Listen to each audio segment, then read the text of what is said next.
오늘 말씀의 주제는 추수감사절에 우리가 드릴 가장 귀한 감사는 죄 용서 받음을 감사하는 것입니다.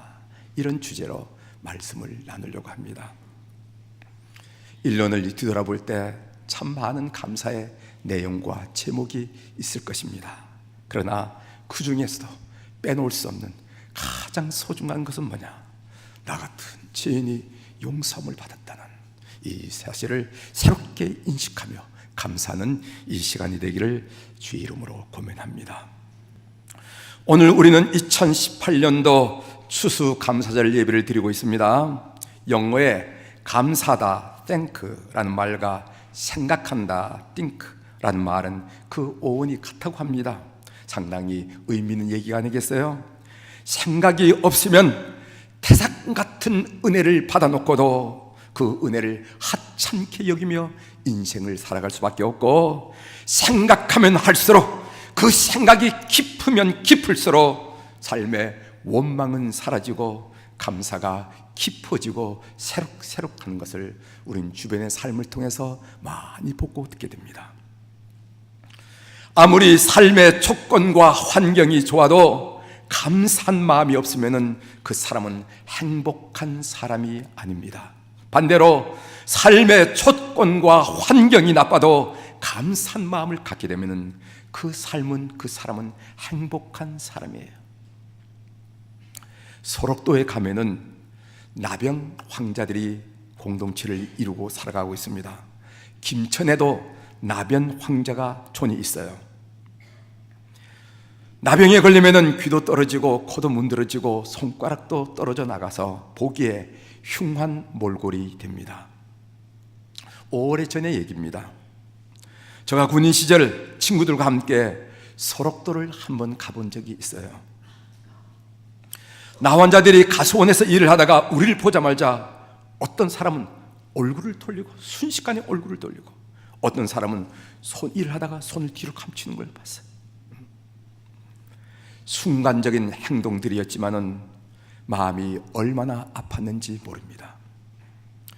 그 지역에 교회가 하나 있었는데 그분들이 하나님께 바치는 사랑과 봉사와 희생은 건강한 사람들이 못 따라갈 정도였습니다. 그들이 양계장을 해서 번 돈으로 선교 헌금을 모아 드리는데 그 선교비로 사지백체 멀쩡한 사람들의 동네에다가 해마다 교회를 하나씩 세워준다는 거예요.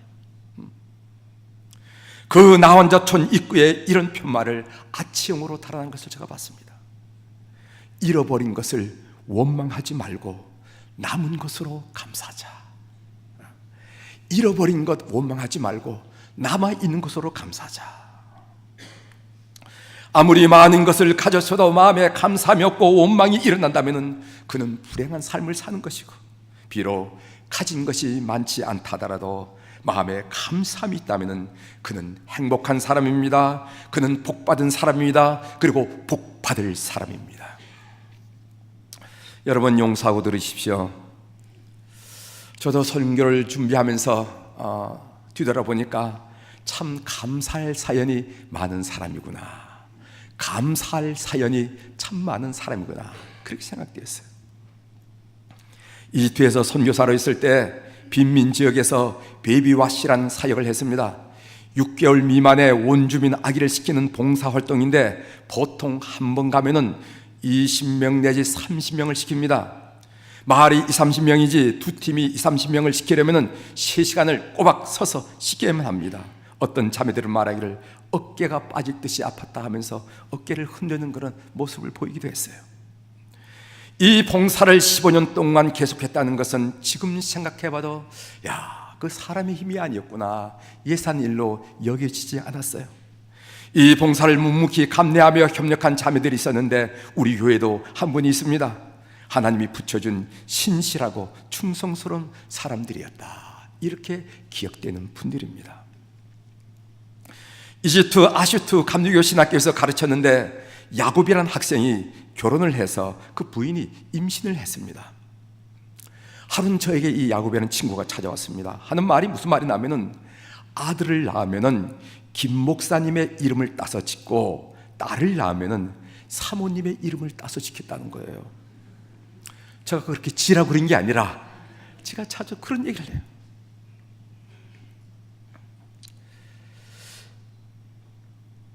기차를 타고 카이로로 돌아오면서 많이 생각했습니다. 저 야곱이라는 학생이 생각하는 것처럼 나라는 사람은 이름을 따서 자기 아들의 이름을 짓고 싶을 만큼 그렇게 살았는지, 그렇게 살고 있는지 아무리 관대하게 좋게 생각해 보더라도 그렇다는 대답이 내 마음에, 내 입에 나오지 않더라고요. 생각하다가 하나님께 죄송스러워 몸둘 바를 몰랐지만은 이국 땅에서 그렇게 평가받았던 것이 하나님의 은혜가 분명하구나 하면서 감사로 그 묵상을 끝낸 적이 있습니다. 이렇게 하나하나를 따져본다면은 고맙고 감사한 내용을 밤을 새워도 다 말씀드리지 못할 것입니다. 이런 하나님의 은혜를 저만 받고 있나요? 여기 앉은 여러분들도 삶의 경우 때마다 많은 은혜를 받았으리라 생각합니다. 여러분, 찬송가 304장의 제목이 그 크신 하나님의 사랑이라 하는 찬송인데 한번 펴보시길 바랍니다. 그 찬송가를 해설한 글이 있어요. 그 글의 내용은 이렇습니다.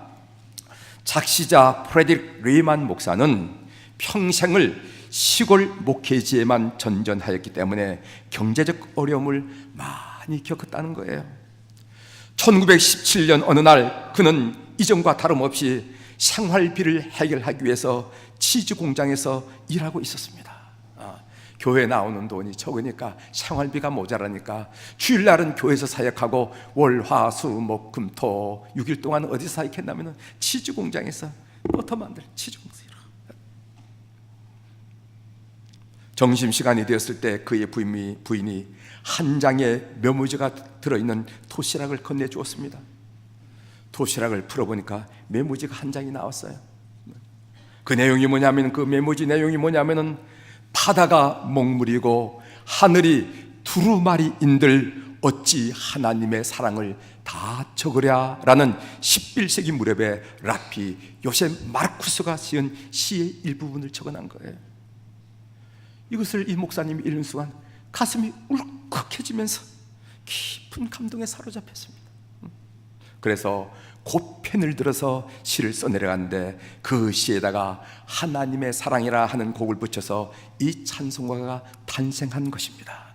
3절 가사를 여러분들에게 소개해드리겠습니다.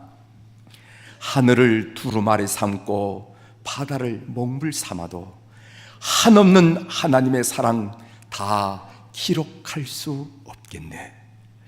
하나님의 크신 사랑 그 어찌 닿을까? 저 하늘 높이 쌓아도 채우지 못하니 또 다른 공간이 필요하고 또 다른 공간이 필요할 정도로 채우고 남은 그 고백을 하고 있어요. 하나님의 크신 사랑 측량 다 못하네. 영원히 변치 않는 사랑 성도요 찬양하세. 이 찬양이 여러분들의 고백이 되기를 바랍니다. 우리가 매일 은혜 충만하고 성령 충만하고 이런 감사 충만한 삶을 살 수 없지만은 때로는 기복이 있겠지만은 순간순간 이 찬송을 부를 때 그런 감동으로 부르는 여러분들이 되기를 주의 이름으로 부탁을 드립니다. 라베 나만이라는 사람이 빈 의자라 하는 그런 시집, 산문집이라 하겠죠, 썼어요. 거기에 이런 글이 있어서 여러분들에게 소개해드리도록 하겠습니다. 요즘 어떻게 지내느냐라는 물음을 받았을 때 당신의 어려움을 울부짖거나 불평을 말하지 마십시오. 만일 당신이 좋지 않습니다 라고 대답한다면 하나님은 이것을 좋지 않다고 그래? 정말 좋지 않은 것이 무엇인지를 보여줄 테야 라고 대답할 것입니다. 요즘 어떻게 지내느냐는 물음을 받았을 때 어려움과 고난에도 불구하고 당신이 좋습니다 라고 대답한다면 하나님은 이것을 좋다고 그래? 정말 좋은 것이 무엇인지를 보여줄 테야 라고 대답할 것입니다. 이런 글이 있어요. 그만한데, 남들하고 비교하면 살만한데 어떻게 지내십니까? 말도 못해요. 너무 괴로워요. 살기 힘들어요. 이렇게 말하면 하나님 뭐라 하든 고개를 깎아요. 내가 볼 땐 살만한데 정말 인생을 어렵게 사는 사람이 어떤지 한번 보여줄 거야. 이렇게 얘기한다는 겁니다. 어려움과 고난 속에도 어떻게 살지? 요즘 살만합니다.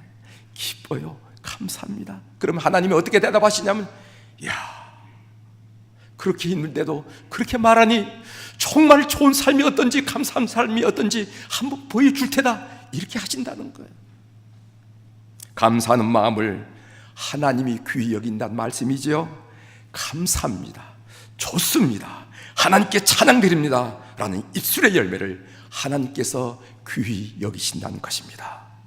랍비의 나아만의 고백처럼 여러 교우들도 범사에 감사함으로 이것을 쫓아고 그래 정말 좋은 것이 무엇인지 보여주되라는 큰 것을 축복하실 하나님의 음성을 기다리고 기대하고 그렇게 살아가는 여러분들이 되기를 주의 이름으로 축원합니다.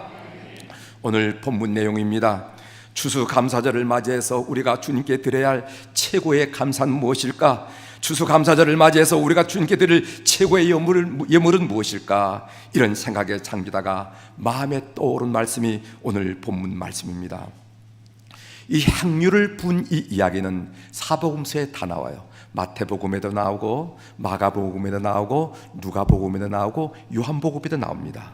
그런데 이 향유를 부은 이 이야기가 보면은 다른 복음서 마태복음, 마가복음, 요한복음에는 예수님의 장례와 관련지어서 이 본문을 소개하는 것을 보게 됩니다. 이 여인이 예수님의 장례를 준비하니까 가만 놔둬라 이렇게 얘기하는. 그런데 오늘 우리가 읽은 누가복음에서는 죄의 용서와 관련해서 이 말씀을 하십니다. 그래서 죄라는 단어가 본문에 보면 많이 나타나요. 37절, 39절, 47절, 48절, 49절 죄라는 단어가 계속 쏟아져 나옵니다.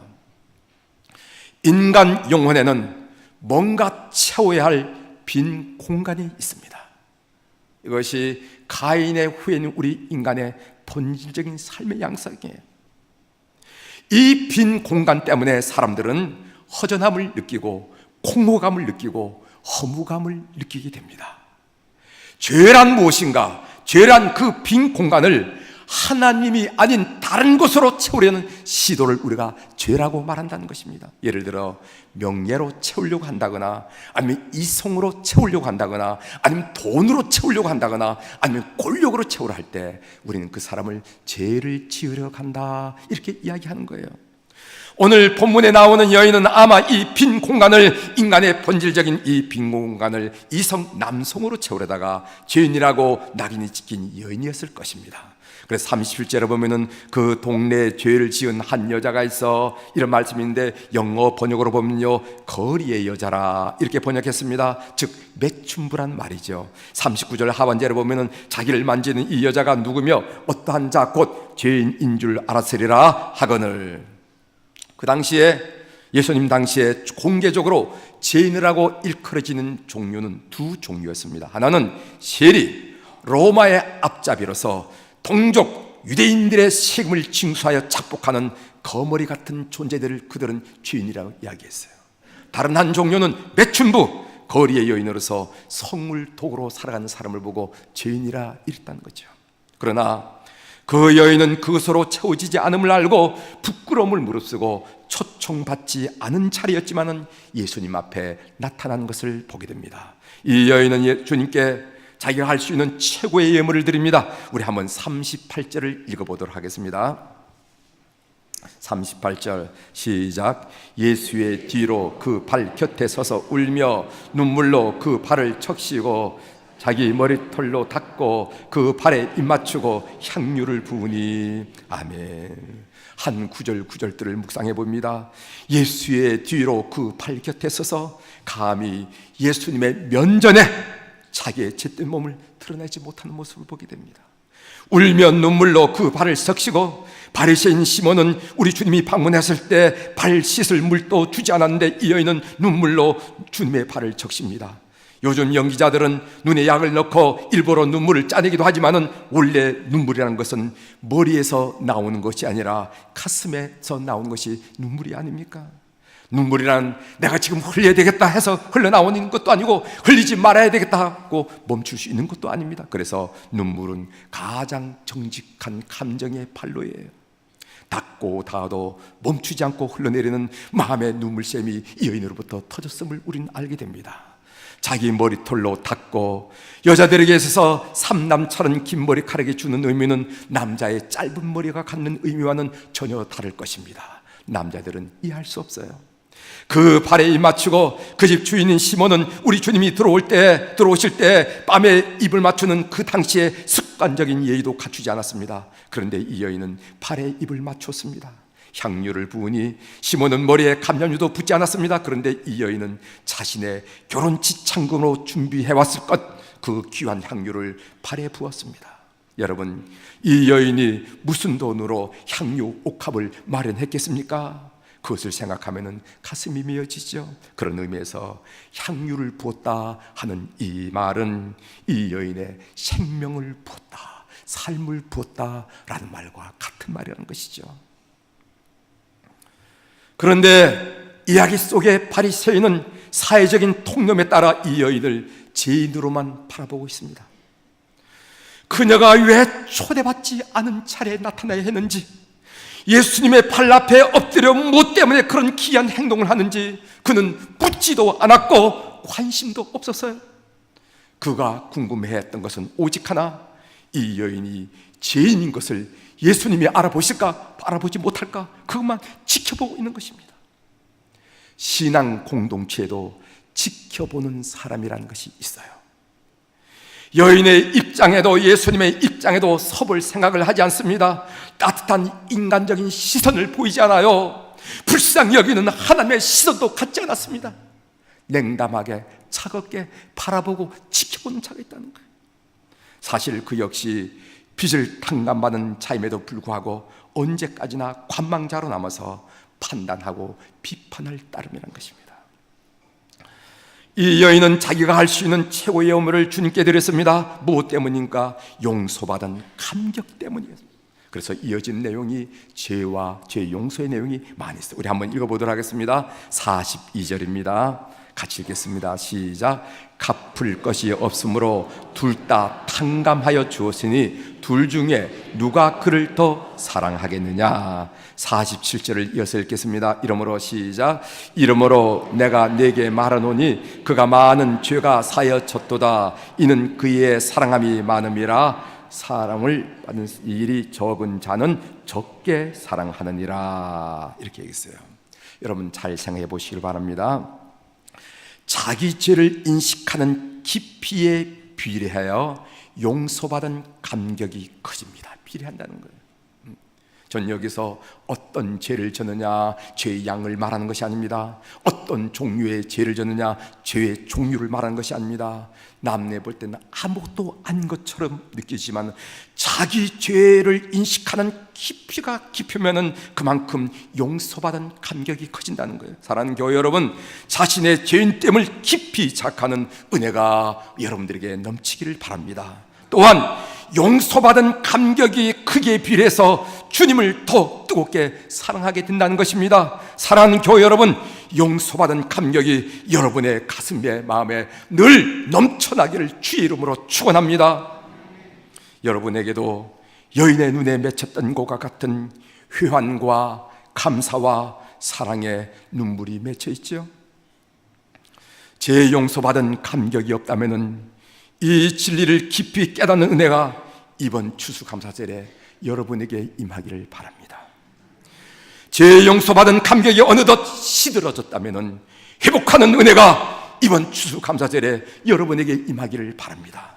지금 죄 용서받은 감격에 여러분들의 가슴이 뜨거워져 있다면 그 감격으로 이번 추수감사절을 맞이하기를 주의 이름으로 부탁을 드립니다. 여러분, 하나님의 용서가 없다면 어떻게 된 줄 아십니까? 이건 레토릭이 아니에요. 해본 소련. 성경이 지적합니다. 제가 몇 군데만 지적해 보겠습니다. 첫 번째로는요, 하나님의 진노가 있다고 얘기하는 거예요. 요한복음 3장 36절에 보면은 아들을 믿는 자에게는 영생이 있고 아들에게 순종하지 아니한 자는 영생을 보지 못하고 도리어 하나님의 진노가 그 위에 머물러 있느니라 그랬어요. 우리가 사람 사이에서도 말입니다, 미움이 오가면 삶이 불편한데 여기 보면 하나님의 진노, 절대적인 하나님의 진노가 그 위에 머무른다면 그 삶이 인생이 뭐가 되겠냐 이 말이지. 두 번째로 보면은요, 영원한 멸망의 형벌을 받는다고 했습니다. 데살로니가 후서 1장 9절입니다. 이런 자들이 주의 얼굴과 그의 힘의 영광을 떠나 영원한 멸망의 형벌을 받으리로다 그랬어요. 멸망이 순간 지나가는 것이 아닙니다. 한 1주간 아픈 감기가 아니에요. 한 3주간 아픈 그런 게 아닙니다. 이것은 여기에 영원한이라는 단어가 있습니다. 영원한 멸망의 형벌이 죄의 결과로 주어진다고 얘기하고 있어요. 세 번째로는 끊이지 않은 비참함이 있다고 했습니다. 계시록 14장 11절에 보면은 그 고난의 연기가 세세토록 올라가리로다. 짐승과 그의 우상에게 경배하고 그의 이름표를 받는 자는 누구든지 밤낮 쉼을 얻지 못하리라 하더라. 이렇게 써요. 우린 병도 그렇잖아요. 낮에는 조금 빠끔했다가 그리고 저녁에는 더 힘들지 않습니까? 뭐 이런 게 있는 거 아니게 주기가. 그런데 여기 보면 밤낮 쉼을 얻지 못한다고 했습니다. 죄를 만만히 보지 마십시오. 내가 용서받았다는 사실 무엇보다도 이 믿을 수 없는 꿈만 같은 그 사실에 우리 모든 교우들이 감격하고 감사한 은혜가 오늘 우리 가운데 충만하기를 주의 이름으로 축원합니다. 우리가 하나님께 감사할 많은 이유 중에서 가장 중요한 이유는 죄 용서 받았다는 것입니다. 다른 말로 말한다면, 반대로 말하면 우리가 아무리 감사할 이유가 없는 삶을 산다 하더라도 죄 용서받았다는 이 사실 하나만으로도 감사할 이유는 충분하다라는 그런 고백이에요. 이 충분함을 여러분들이 체험하시기를 주의 이름으로 축원합니다. 이것이 이 본문이 우리에게 주는 메시지입니다. 추수감사절에 우리가 드릴 가장 귀한 감사는 죄 용서함을 받은 감사라는 것입니다. 어떤 사람이 행복한 사람입니까? 어떤 사람이 행복한 사람입니까? 성경에는 돈 잘 버는 사람을 행복한 사람이라고 얘기하지 않았어요. 혹시 여러분 가운데 돈 잘 번 사람이 행복한 사람이라 라는 표현이 있으면 저한테 좀 갖다 주세요. 성경에는 공부 잘한 사람이 행복한 사람이라고 말하지 않았습니다. 여러분, 성경에 공부 잘한 사람이 행복한 사람이라는 그런 글귀가 있다면 저한테 좀 갖다 주시길 바랍니다. 잘못된 것을 용서받고 죄가 가려지고 주께서 자기의 죄를 인정하지 아니할 사람이 행복한 사람이라고 말하고 있습니다. 이 행복을 다윗이 경험했습니다. 다윗이 시편 32편 1절 2절에 이렇게 고백합니다. 허물의 사함을 받고 자신이 죄가 가려진 자는 복이 있도다. 마음에 간삼이 없고 여호와께 총죄를 당하지 아니한 자는 복이 있도다. 이렇게 얘기했어요. 다윗이요, 사울의 뒤를 이어서 왕이 그 권자를 얻었을 때, 어깨를 추시면서 행복하단 말 하지 않았습니다. 그가 똑똑구비 같은 아들들을 낳을 때 자기 배를 쓸면서 행복하단 말을 하지 않았습니다. 그가 여러 주변 나라를 정복해서 초경의 그 길이가 끊임없이, 조공의 길이가 끊임없이 밀려올 때 그는 행복하다고 얘기하지 않았습니다. 그가 행복하다고 얘기한 것은 시편 32편에 보면은 허물의 사함받고 인생 살면서 얼마나 허물진 삶을 살았는지, 그런데 그 허물이 용서받고 자신의 죄가 가려짐을 받고 우리 하나님이 나를 보실 때 너 죄인이 아니야, 정죄치 아니할 때 행복하다고 한 거예요. 이 행복을 바울 사도도 경험했습니다. 로마서 4장 7절 8절에 보면은 불법이 사함을 받고 죄가 가려짐을 받은 사람들은 복이 있고 주께서 그 죄를 인정하지 아니하실 사람은 복이 있도다 함과 같으니라. 바울 사도께서 가말리엘 문화에서 최고의 학문을 할 때 나는 행복하다고 하지 않았습니다. 선택받은 자 중에 선택받은 자, 바리새인 중에 바리새인이 됐을 때 그는 행복하다고 하지 않았습니다. 그가 행복한 것은 뭐냐면 내 불법이 사함을 받고 내 죄가 가려짐을 받고 우리 주님께서 나를 볼 때 너 죄인이 아니야 하고 정죄치 않을 때 행복하다고 고백했습니다. 사랑하는 교회 여러분, 이 추수감사절에 이 행복과 이 감사가 여러분들에게 충만하기를 주의 이름으로 축원합니다. 기도하시겠습니다. 하나님 아버지, 지난 한 주간 1년을 뒤돌아볼 때 참 감사할 일이 많이 있습니다. 자신을 뒤돌아보나, 가정을 뒤돌아보나, 직장을 뒤돌아보나, 교회를 뒤돌아보나, 이 민족과 국가를 뒤돌아볼 때 위기의 연속이었고 어려움의 연속이 있지만은 감사하게 하나님 은총 속에 고백할 수 있도록 도와주셔서 감사합니다. 그런데 오늘 우리가 그 무엇보다도 우리가 죄의 용서함 받고 하나님 백성 되어서 천국의 기업을 누리며 하나님의 사람이 된 것을 가장 소중한 감사라고 고백했습니다. 이 감사의 내용이 우리 모든 교우들의 가슴에 충만하도록 축복하여 주시옵소서. 예수님의 이름으로 감사하며 기도 올리옵나이다. 아멘.